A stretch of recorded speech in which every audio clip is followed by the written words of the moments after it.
last week when we were doing this, we ended with chapter 15. We were talking about the vine. Remember the imagery of the vine and how God was telling this illustration to Ezekiel. He's like, there's this vine that's out in the forest that doesn't get used for anything, even when it's in perfect condition. It basically is not even, you can't even hang a picture on it. It's so weak.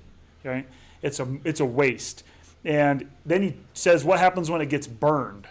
It becomes even more useless. And he's talking about Israel, and he's using these illustrations to say, you were really nothing, and you became something, and now I'm judging you, and so what would that turn you back into?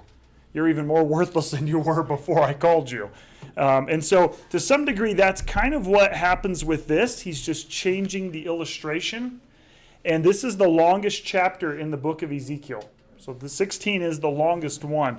And I think it makes sense. When you think of New Testament stuff and you think about the church, how does God refer to the church in its relationship to Christ? He's the bride and the church is the bride. That's right. And you also have the bridegroom and the bride, right? And talks about at the end, the marriage supper of the Lamb, where the church now comes. And so there's a lot of marriage imagery that continues on even in the New Testament that Paul picks up.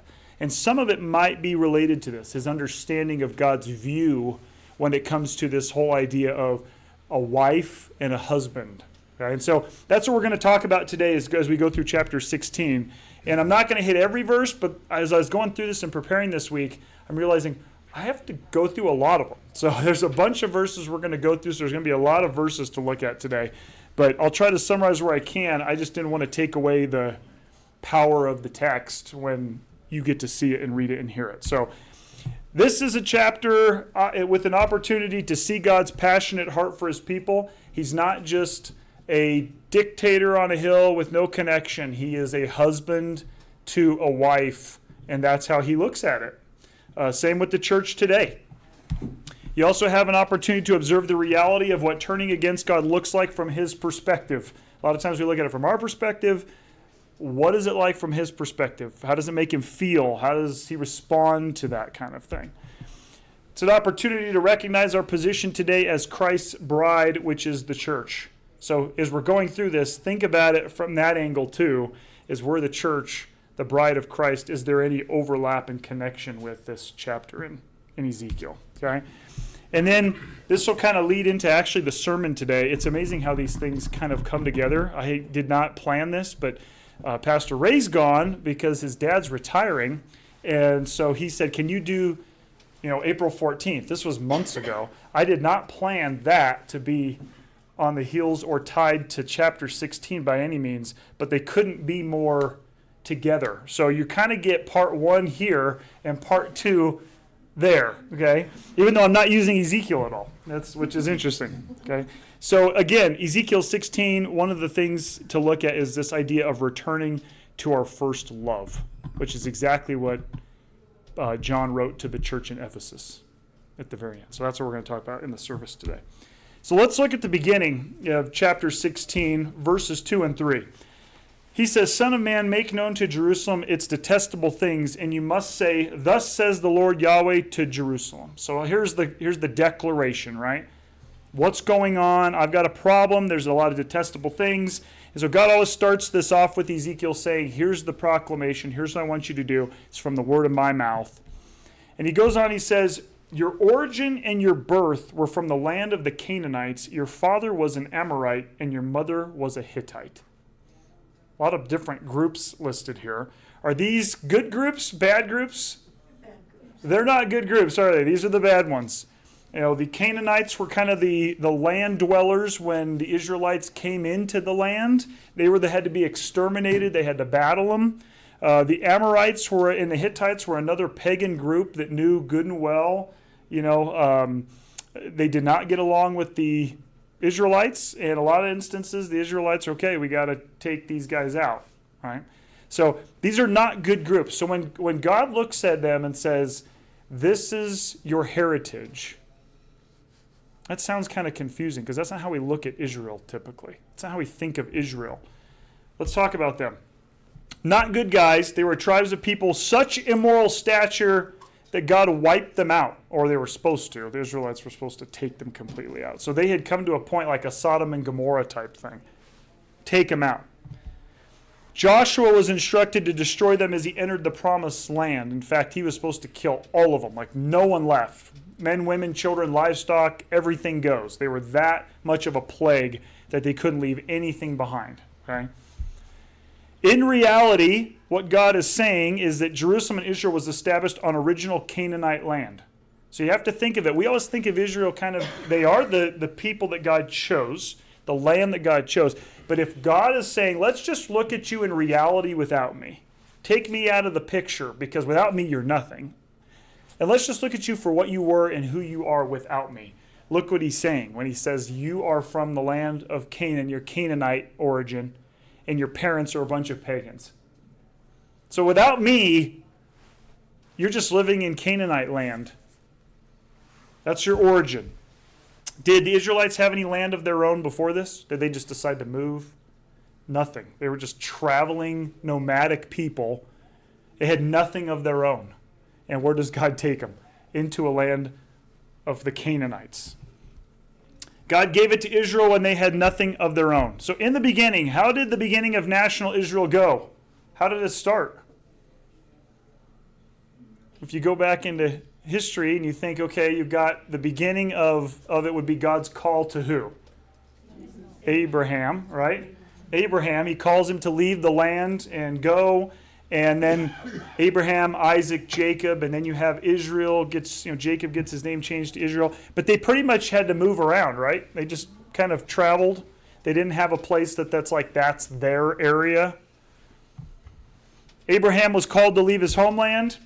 He grows a large group, but has no national significance at the time. I mean, they were big enough that they made it on the radar when they traveled. People would be like, okay, we got this big group of people. But they were just moving around. Everything was already all claimed pretty much at that point.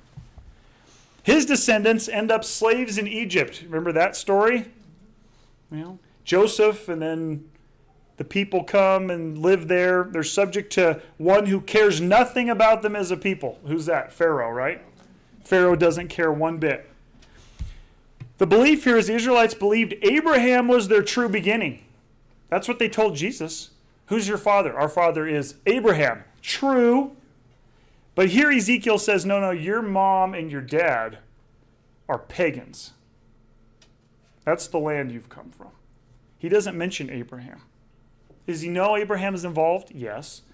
But what's he talking about when it comes to their behavior, their attitudes, the way they act, their spiritual foundation and founding? Pagan. You came from the Canaanites. That's where Jerusalem at, Canaanite territory. Look at this in John 8. I know I fast forward to the New Testament, but I think this is really interesting. Even thousands of years later, here's this conversation. They answered and said to him, they're talking to Jesus, the Pharisees here, Abraham is our father. Jesus said to them, if you are children of Abraham, do the deeds of Abraham.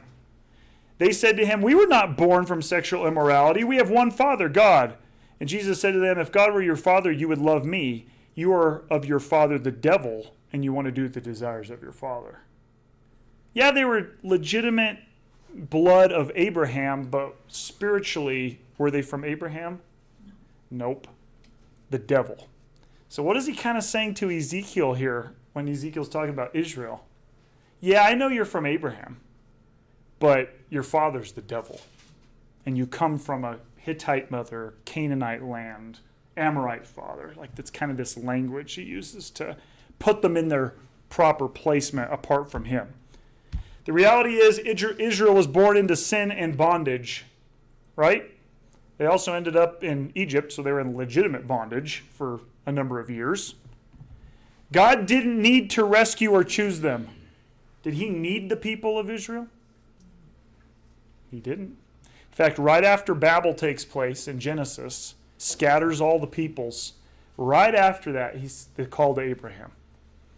All these other nations, they're out, gone. I'm basically divorcing humanity. They're all on their own. And he says, but I'm going to call a people of my own. And this is them. This is my inheritance. And so he goes and he grabs them. Israel was helpless, they were useless, and they were irrelevant before God called them. Just a guy traveling around with a big family. but God was in charge, was leading him. Here's Ezekiel 16:4. As for your birth, on the day you were born, your umbilical cord was not cut. You were not thoroughly washed clean with water. You were not thoroughly rubbed with salt, and you were not carefully wrapped in strips of cloth. Okay? So God's using this imagery of a newborn baby. When Israel was born, there were some things that should have been done that were not done. There's 4 things that were practiced in the ancient world for newborns. He mentions all 4 of them here. One of them's a little bit weird because we're not really sure what that one means, but it was stuff that they did. The first one makes sense. You have a baby, what happens? They cut the umbilical cord. It's a separation. And he says, when you were born, they didn't cut the cord. Didn't even cut the cord. Remember who the mother was in this illustration? The Hittite mother? The pagan mother? They didn't cut your cord. And number one, it also left you in a state where you could be sick and it could do some damage. 2, give them a bath. It's kind of one of the first things you do with a newborn, right? Get them cleaned up. That didn't happen to baby Israel when they were born. You cleaned them up from where they came from. Makes sense?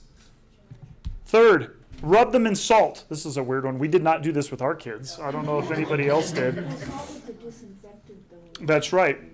In the ancient world, and even today still, salt has the ability to preserve. It has the ability to disinfect, right? It can do these things. And so the possible options it was to prevent the growth of bacteria. They'd rub them in salt and they would leave them like that for a period of time in order to stop any bacterial growth. Because salt was the big disinfectant. I mean, you think about now, we can go to the store and you buy this medicine or that. They didn't have all that, but salt was abundant. So rub them in salt. Sounds terrible. That's what they would do. The idea was to prevent the growth of bacteria. Other option is they a lot of times would do this to ward off evil spirits. It was like a supernatural worldview that they would say, if we do this, it's kind of a way of keeping the powers of darkness back. Now, thinking of these 3, God's saying these didn't happen to you. Israel, when you were born, no one did this for you. No one. 4th one was wrap them in cloth. They'd put them, that makes sense. You wrap a baby up. Why did they do it in the ancient world? It wasn't just because they wanted them to be warm. They actually did it because in some instances, for longer period of times, months, they would do it in order to make sure their limbs formed correctly. Now, I want you to keep all these things in mind. God's talking not just from a physical standpoint, he's talking about from a metaphorical, symbolic one. So when he says, when you were born, these 4 things didn't happen to you. That's unfortunate. 4 things that God did with Israel. Cut the cord, right? Separation from their Hittite mother. Now there's a distinction. Give them a bath. Did he clean them up from where they came? You bet he did. Yeah. Rub them in salt. Preserve them from evil and attack. Keep them from bacterial growth. Give them the truth so that they can navigate without corruption. Think of these things from a spiritual standpoint. Wrap them in cloth. Set them securely on the path to growing in the proper way, the straight path, so their limbs would form properly. This is what a good parent would do in the ancient world. You would do these things. And he's saying, Israel, that didn't happen for you. Look what he says in verse 5. No eye took pity on you to do to you one of these things to show compassion for you, and you were thrown into the open field in their despising of you on the day you were born. This is the state Israel was in before God ever comes on the scene with them. How does he look at them? You have a pagan founding, the land you're in, you don't have any land of your own, and there was no one there to just do the proper things for you at the beginning. It's your forming. No one else did anything for you. You notice he said, no eye took pity on you. There's not even a person who looked at him and was like, yeah, I feel really bad for them. We should help them out. Nope. They were thrown into the open field, despising you on the day you were born. Now, it's specifically directed at the parents, is the idea here. Is Ezekiel and God speaking to Ezekiel saying, your parents didn't do anything for you. They rejected you. And this is, unfortunately a problem. Because Israel was rejected, and what would the rejection do to an infant out in the field they would die. They would die. And God recognizes this. He's pointing that out as he's kind of taking a trip back and down memory lane to the very beginning. He's saying, what would have happened to you? You would have died. It was a detestable thing, even in the ancient world, for a parent to cast out their own child which relied upon them for care. To take an infant, a baby, and throw it away was detestable. Now, I don't know what that means for us today, because it happens all the time. We just change the location in which they're thrown away, right? We don't wait till they're born. But it was detestable. It was also a sign of disrespect. It was a sign of paganness, the parents throwing the baby away. Verses 6 and 7, he says, and I passed by you. So the baby's out there in the field, been thrown away. It's not been washed. It's not been cleaned. The cord hasn't been cut. It's just in a terrible state. And it's out there in the elements. And here he says, and I passed by you, and I saw you kicking about in your blood. And I said to you in your blood, live, grow up. I will make you like a plant of the field. And you grew up and you became tall and reached full womanhood. Your breasts were formed and your hair had grown, but you were naked and bare. So what happens? God comes along and sees this little baby kicking and screaming because it's been cast out. And he says, I will make sure you live. And he even declares it, live. I'm going to take pity on you. I'm going to grow you. And then what does he do?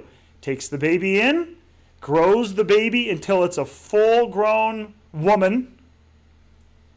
The problem is that it doesn't have anyone to lay claim to it yet. As he kind of is going to transition here from like the father to almost like the husband. Okay, you're going to kind of see a little bit of a transition here. Verse 8, and I passed by you, and I saw you, and look, your time of lovemaking had come, and so I spread out my hem over you. I covered your nakedness. I swore to you, and I entered into a covenant with you, declares the Lord Yahweh, and you became mine. So this woman now, whom he has saved from death, is in full maturity. And there's this phrase he uses, I spread out my hem over you. This actually comes, you'll see this in Ruth and Boaz. It was an ancient way of saying, I'm basically making a commitment to you. You're now under my protection. You're under my care. You're mine. You're my wife. The love that I'm going to take care of. And that's what he says, is that in your nakedness, in other words, you didn't have anybody to cover you. Here comes God in to Israel and says, I'll cover you. I've raised you. I brought you up. You're in full maturity. And now that you're mature, I'm taking you as mine. Kind of a weird illustration, but go from father figure to husband figure in this illustration. Notice he says, and I swore to you and I entered into a covenant with you. So what does God do with Israel? Yeah, and there's a covenant. What is it? The law. The law of Moses, the contract. That's what he establishes. This is our contract. And it's established even with Abraham. You could go back and say, well, he really made the contract with Abraham. Because Abraham was the one kind of wandering around out there, trying to survive. And God makes a covenant with him, and it's all him. I mean, Abraham didn't have to do anything besides believe. God says, I'll do everything else with your kids. And you became mine. That's the key. So now you have this baby that's grown to full womanhood, and now she has a husband. Okay, that's the illustration here. That's the imagery that we're getting. There's a contract that's been initiated, like a marriage contract. And she's married now. So the two roles of God that you'll see in Ezekiel 16 is you kind of see the role of the adopted father. I didn't have to adopt you, but there was a baby kicking and screaming, and I went in and I gave it life, and I cleaned it up, and I brought it into this place. And he took the baby that had been cast out, he gave life to it, raised it as his own, and then you see the role of the husband take form.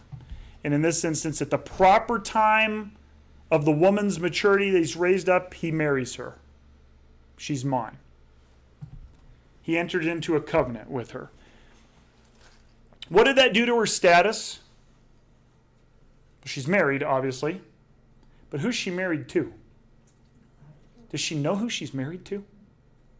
I mean, this isn't just some random passerby going down the road and sees a baby. Who is she married to? The King of all kings, the highest authority, the only one that anyone should pursue. I mean, if you desire to be married to somebody, this would be the guy, right? Prince Charming, however you want to describe it, right? Does she realize this? I think she did at one point, maybe. This is where the problem starts to materialize. You start to see a problem begin. Look what he says here. And I washed you with water. Okay, well, there's the washing part. I rinsed off your blood from you and I anointed you with oil. I clothed you with beautiful finished cloth, and I put sandals on of fine leather, and I bound you in fine linen, and I covered you with costly fabric, and I adorned you with ornaments, and I put a bracelet on your arms and a necklace on your neck, and I put an ornamental ring on your nose, and earrings on your ears, and a beautiful crown on your head. Some of that might be a little bit weird for us, but it wasn't weird for them. What is he doing with this woman that he has made a covenant relationship with, that he's entered into this contract with? He is spoiling her to some degree, but there's purpose. Remember, who's the husband here? Does he need a wife that's worthy of his splendor and glory when he's choosing a wife? I mean, this isn't just some guy out living in the sticks in a mud hut. This is the King of Kings who didn't have to do this, and he did it. And so what does he do? He says, in order for you to represent me properly, I'm going to give you the absolute best of everything. Clothing. You notice at the very end he says, and I put a beautiful crown on your head. What does that mean? What's her status now? She's a queen. This isn't just a woman he decided to marry. This is his queen. And she looks like a queen. She's dressed like a queen. Because God has made her the queen. The cast out father has now made a queen because of the father and the king. That's the key. Raising her up, I'm now the king, this is my queen. She lacked nothing but was adorned with the best of the best. Now you catching the Israel connection piece here? The nation of Israel?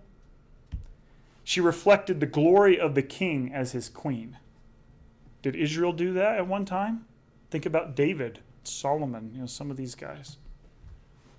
Look at verse 13. And you adorned yourself with gold and silver, and your clothing was fine linen and costly fabric and beautiful finished cloth. You ate finely milled flour and honey and olive oil, and you became exceedingly beautiful. You were fit to be a queen. So it's kind of, again, going back down history lane here, memory lane in Israel. God saves this baby, matures this baby, clothes, marries this baby, provides her with everything. Now she's a grown woman. She's eating the best of the table. She's been dressed for royalty.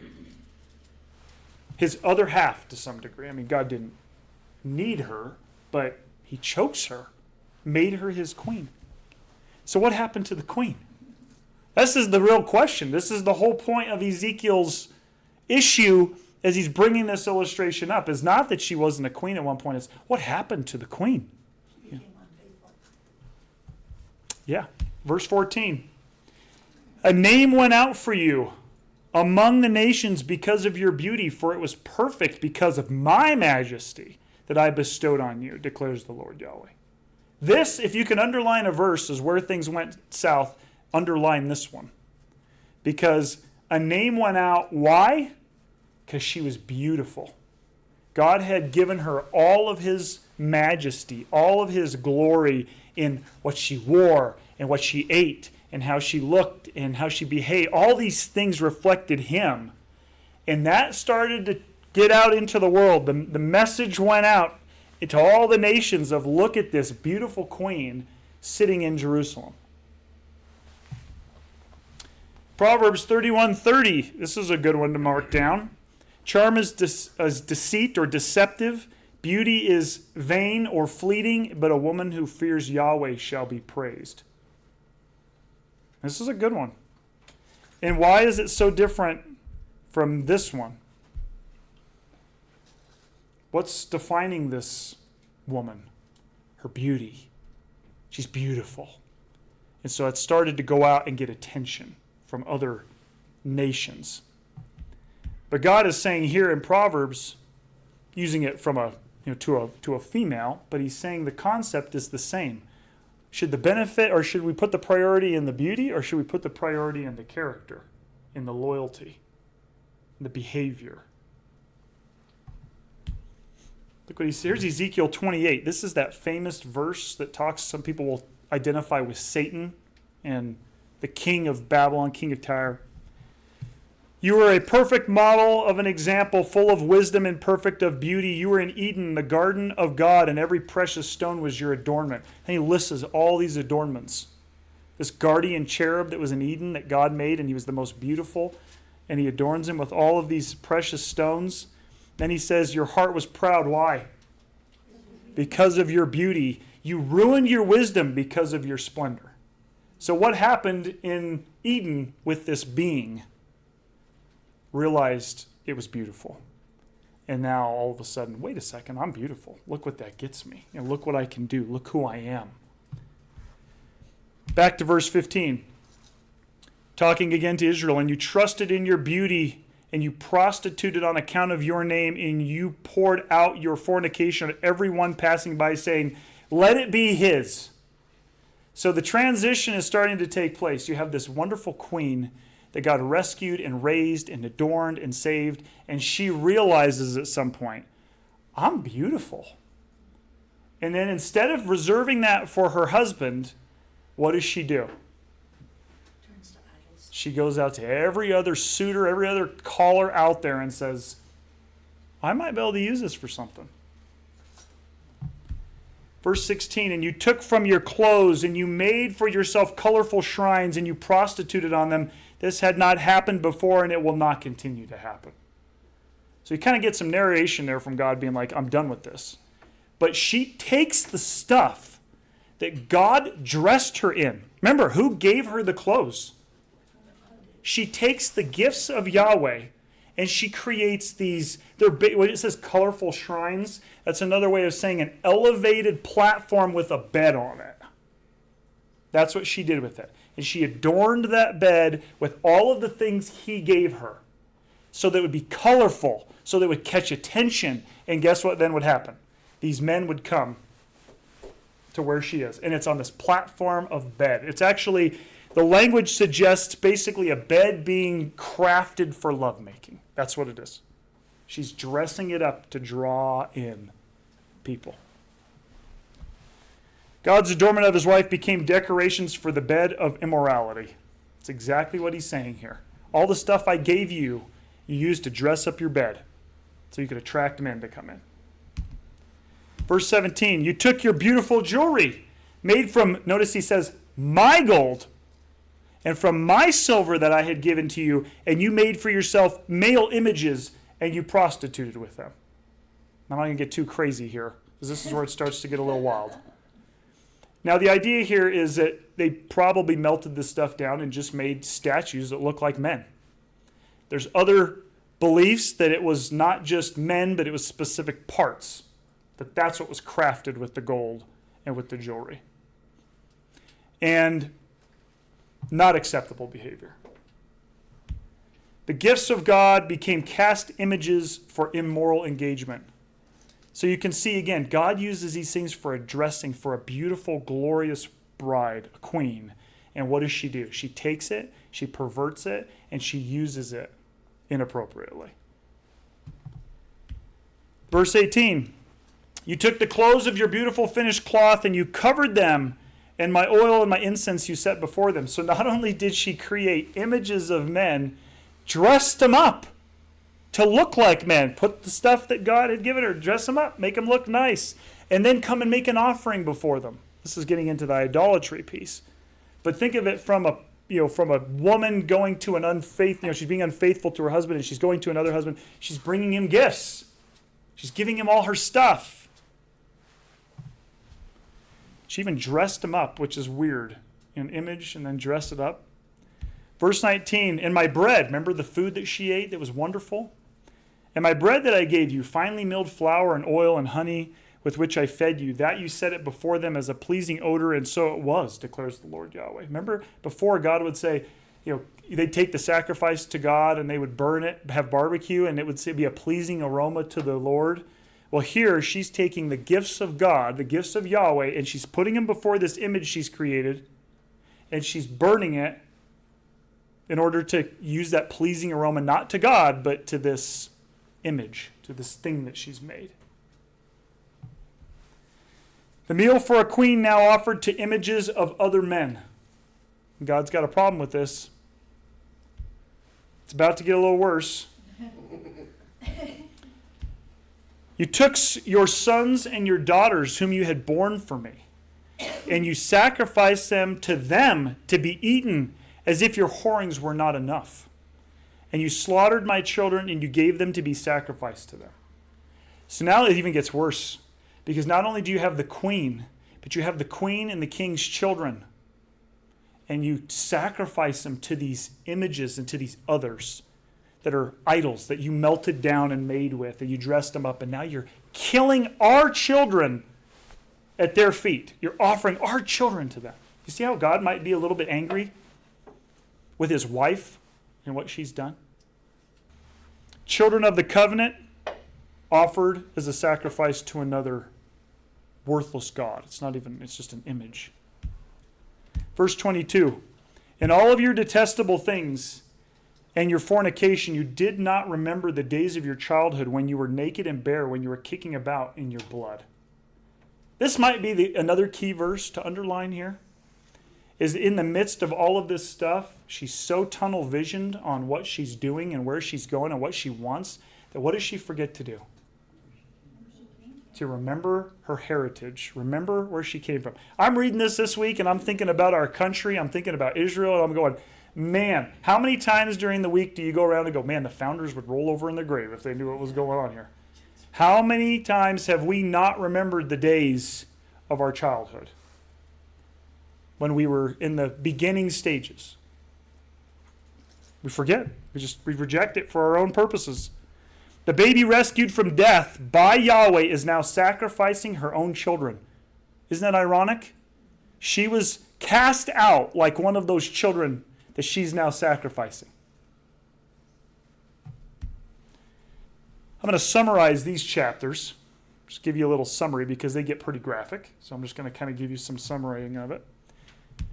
The wife queen has now become a full-on prostitute. Her position from being a royal queen, representing the purity and the holiness of her husband, she has now thrown all that away and she's a prostitute. And that's probably an easy, gentle way of saying it. She builds mounds, so this is those colorful shrines, elevated beds in high-traffic public areas to captivate those who would pass by.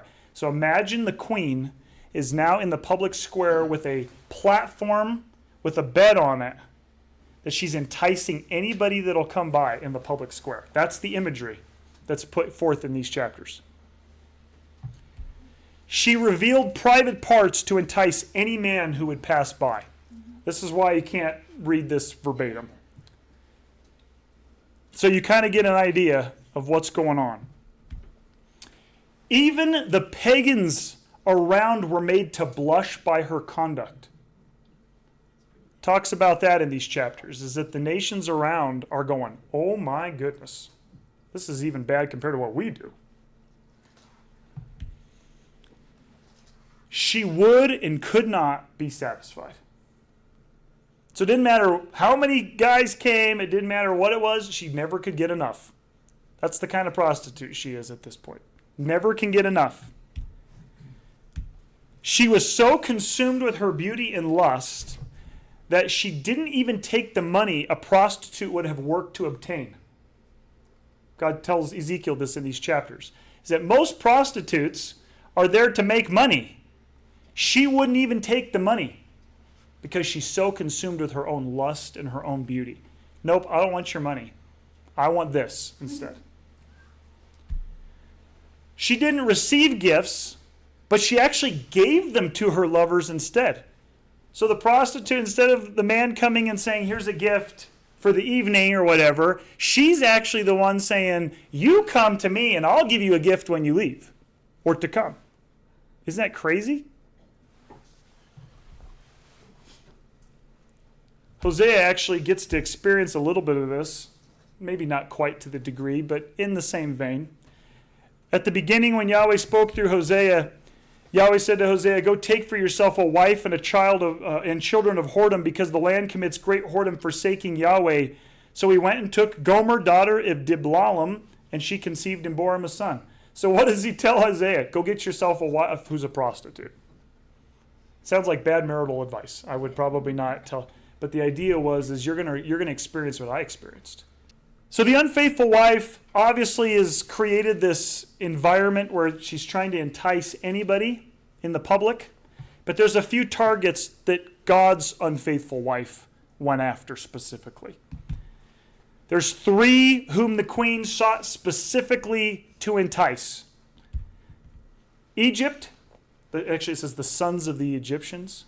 So the Egyptians, the Assyrians, and the Babylonians. So these are the 3 men that she's saying, I'm willing to reject my husband, Yahweh, and I'll do anything I can to entice them to come to me. And that's what she did. Leviticus 20 verse 10 says this, as for a man who commits adultery with a man's wife, who commits adultery with his neighbor's wife, both the man who commits adultery and the woman who commits adultery shall surely be put to death. So from God's own contract and his own law, what happens to the adulterous wife? She's dead. And so is the guy that she commits adultery with. What happened to the Assyrians, the Egyptians, and the Babylonians? Dead. What happened to Israel, the unfaithful wife? I mean, remember, Ezekiel's where's he at right now? He's in exile. And what's about to happen to Jerusalem and Israel? Absolutely annihilated by the Babylonians. Death. Does Israel meet the definition of an adulterous wife in God's eyes? Based on everything he just listed. People ask the question, why did he have to be so graphic? Why did he have to list all this stuff? It's kind of a legal case. It'd be like going before the judge, even though he's the judge, and going and saying, let me make my case that I deserve a divorce.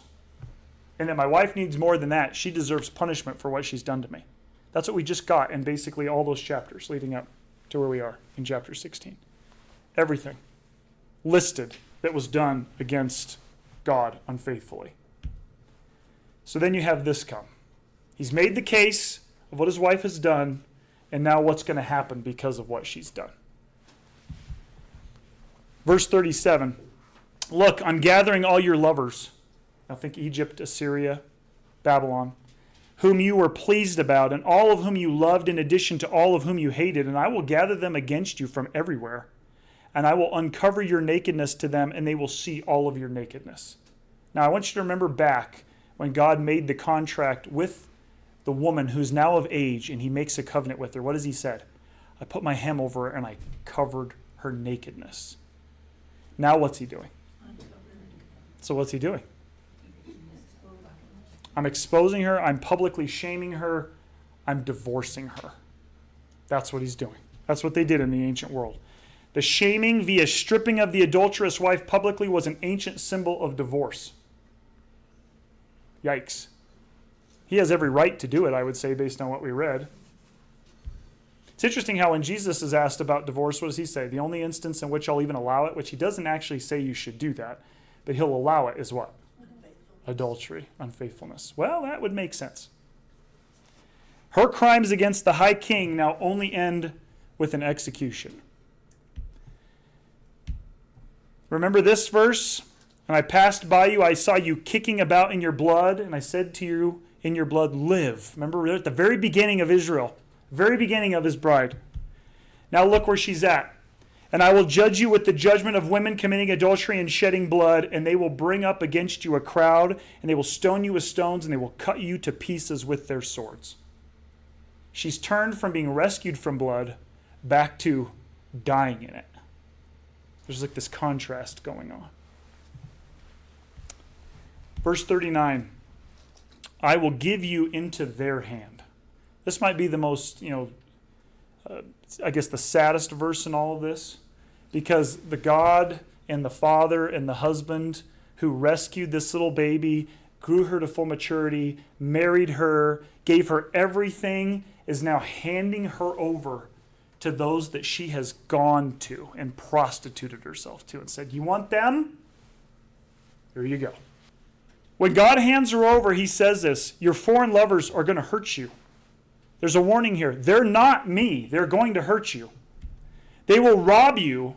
They're going to take what they want from her, at their convenience. See the contrast between her faithful husband, who is the king, to now all of her lovers that she's prostituted herself to?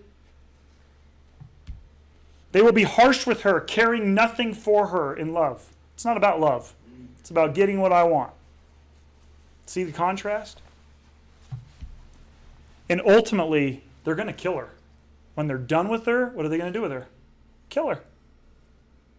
He goes on and actually talks about her sisters. Did you know she had sisters? Talks about Israel's sisters. Here it is, verses 48 and 49. Surely as I live, declares the Lord Yahweh, surely your sister Sodom, you've probably heard that one before, and her daughters did not do as you and your daughters did. Look, this was the iniquity of Sodom, your sister. Pride, abundance of food, and prosperous ease was to her and to her daughters, and she did not sustain the needy and the poor. Why did Sodom go the direction it went? Pride. They had a lot of stuff. They were well blessed, well taken care of, had everything and beyond, and it went to their head. And so they thought they could do whatever they wanted. That sounds kind of familiar, doesn't it? And notice he says here, they didn't sustain the needy and the poor. They forgot the things that were most important. Reaching in love out to those who needed help. The Pharisees kind of forgot this too, right? You can kind of see the theme when you go through the whole book. That God didn't really like it when people became blessed and got authority and prestige, and then they became arrogant and prideful with that, and they said, we don't have to deal with the lessers anymore. They become elites, and everybody else is beneath them. Time hasn't changed, has it? People haven't changed in thousands of years. Verse 51, the other sister, got Sodom and Samaria did not sin according to even half of your sins. And you caused your detestable things to increase more than they, and you made your sister righteous in comparison with all of your detestable things that you did. In other words, compared to you, Sodom and Samaria, the pagan places, looked like great. They looked righteous compared to what you were doing. Your sisters, you made your sisters look better, and they were the worst. And they weren't queens either. Verse 52, you acted more abominably than they. They were more righteous than you, and also you be ashamed and bear your disgrace through your making your sister righteous. In other words, the fact that you did this to them makes you look even worse. You're going to bear that you are worse than your sisters. There's kind of the big question, right? Why did all this happen? Why did it have to happen this way? It didn't probably have to happen, but it did. Here's it. I told you to write it down or underline it. Because you did not remember the days of your childhood, and you make me angry with all of these things. You forgot where you came from. You forgot what I did for you. You forgot who came and rescued you. You forgot all this stuff. You didn't remember. And you went off in your own path. And all these things happened because of it. Then there's kind of a strange judgment that's mentioned here. In verses 53 and 54, he says, and I will restore their fortune. The fortunes of Sodom and her daughters, and the fortunes of Samaria and her daughters, so the sisters get restored. And even the fortunes of your captivity in the midst of them, in order that you may bear your disgrace, and you may be put to shame because of all that you did at your consoling them. In other words, these places have been eliminated, like wiped out. And God says, I'm going to build them back so that you're a disgrace when that's compared. When they see that they're back and they look at you, you're going to carry guilt and shame for what you did when I put them all back up. So comparatively speaking, they're not there. But when he rebuilds, they're going to have to deal with the weight of being that unfaithful wife compared to those who are even, we thought were the worst. Now they're not. So it's kind of a strange way of getting them. It's almost like you're going to have to carry a sign around that says, unfaithful wife, and you're going to have to carry it around in the public so that everyone's going to know, and you're going to bear that. It's kind of a strange, like a shaming principle almost. But it's part of the judgment. 58 and 59, he says, your wickedness and your detestable things, you must bear them, declares Yahweh. You're going to carry these things. For thus says the Lord Yahweh, and I will do it to you according to what you have done, who despised the oath to break covenant. You didn't remain faithful to me. You're going to carry around your unfaithfulness. Everyone's going to see it. Everyone's going to know it, and you're going to carry that around in shame. Like the Scarlet Letter. Okay, yeah. It's a bad situation, right? It's not only just defeat in divorce and rejection, it's shame. It's every bad thing could come upon her is now on her because of what she's done. I mean, just terrible. But in the midst of it, there is a ray of hope. At the very end, remember this is 60 verses, so this is a really long chapter. At the very end, here's what he says, and I will remember my covenant with you in the days of your youth, and I will establish with you an everlasting covenant. So what does God say?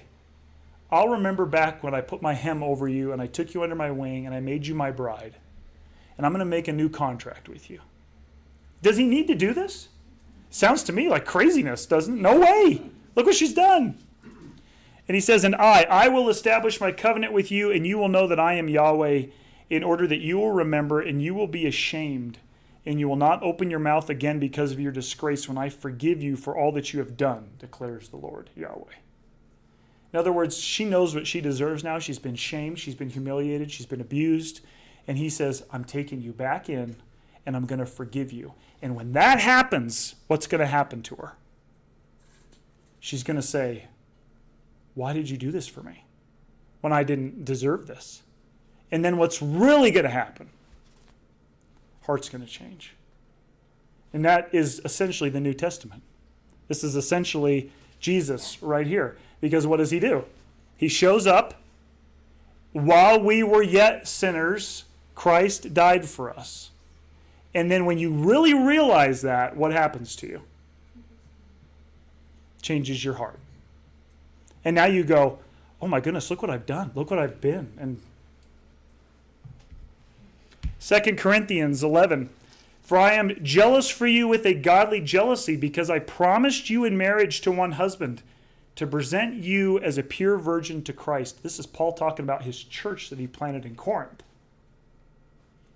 What does he present the church as?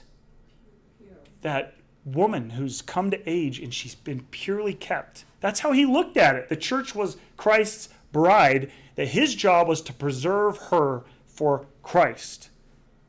But I'm afraid lest somehow, as the serpent deceived Eve by his craftiness, your minds may be led astray from the sincerity and the purity of devotion to Christ. His fear is that they would take the same road that Israel took, that the unfaithful wife took. And he's saying, I'm working like crazy to keep this wife pure and clean for Christ. Don't be deceived. Don't let yourself go that route. He understood this. Paul got this concept from Ezekiel. He says this in Ephesians 5. He's talking about marriage. Notice he says, being subject to one another out of reverence for Christ, wives, to your own husbands as to the Lord, because the husband is the head of the wife, and also Christ is the head of the church. See the connection? God and his people, husband and wife. He himself being the Savior of the body. Husbands, love your wives, just as Christ also loved the church and gave himself for her in order that he might sanctify her. Now catch this part. By cleansing her with the washing of water. That sounds like what we just read in Ezekiel, doesn't it? With the baby and the woman. And what does he use to wash her?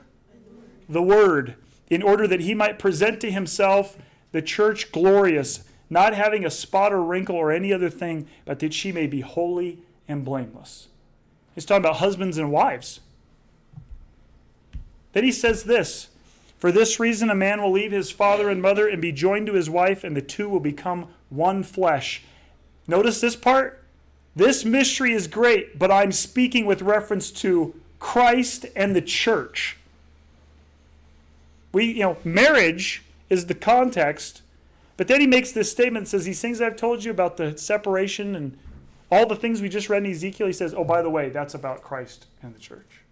The marriage between man and woman is a reflection of Christ and the church. So you can see the institution that God created, he uses, and that's how he even looks at his own people. Marriage, the husband, the father, the overseer, the protector, the lover, all of these things. That's it for this week.